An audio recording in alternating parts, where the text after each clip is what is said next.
Hi friends, welcome to Kutty Jofina Computer Knowledge.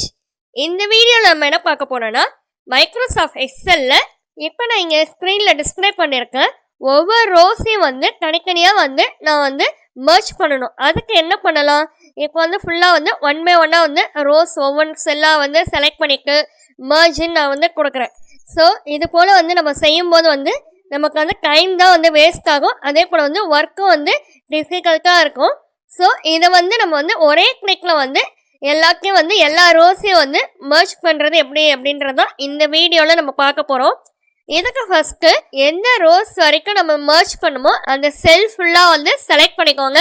Select பண்ணிட்டு கீபோர்டில் Alt H இந்த ரெண்டு பக்கத்தையும் சேம் டைம் கிளிக் பண்ணிட்டு நெக்ஸ்ட்டு M நெக்ஸ்ட்டு A இந்த பக்கம் தனித்தனியாக கிளிக் பண்ணிக்கோங்க.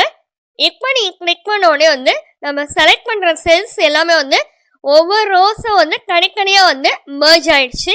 ஃப்ரெண்ட்ஸ், இது மாத்திரம் இல்லாமல் நீங்கள் இங்கே மோர்ன்ற ஆப்ஷனை கிளிக் பண்ணிட்டு கீழே டிஸ்கிரிப்ஷன் பாக்ஸ்லேயே ஸ்க்ரால் பண்ணிட்டு வந்தீங்கன்னா கீழே பிளேலிஸ்ட் லிங்க் எல்லாமே ஒன் பை ஒன்னா கொடுத்துருப்பேன். Microsoft office, Microsoft word, excel, அதில் tricks and tips, shortcut keys, மொபைலில் மைக்ரோசாஃப்ட் வேர்டு எப்படி யூஸ் பண்ணுறது, இது போல் வீடியோஸோட பிளேலிஸ்ட்லாம் அங்கே டிஸ்பிளே பண்ணியிருக்கேன். இந்த வீடியோஸோட லிங்கை கிளிக் பண்ணி அந்த வீடியோஸ் மறக்காம பாருங்க. உங்களுடைய கம்ப்யூட்டர் நாலேஜ் இன்னும் டெவலப் ஆகிறதுக்கு இந்த வீடியோஸ் யூஸ்ஃபுல்லாக இருக்கும்.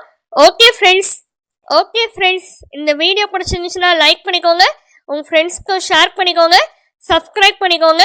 Thank you for watching. Have a nice day.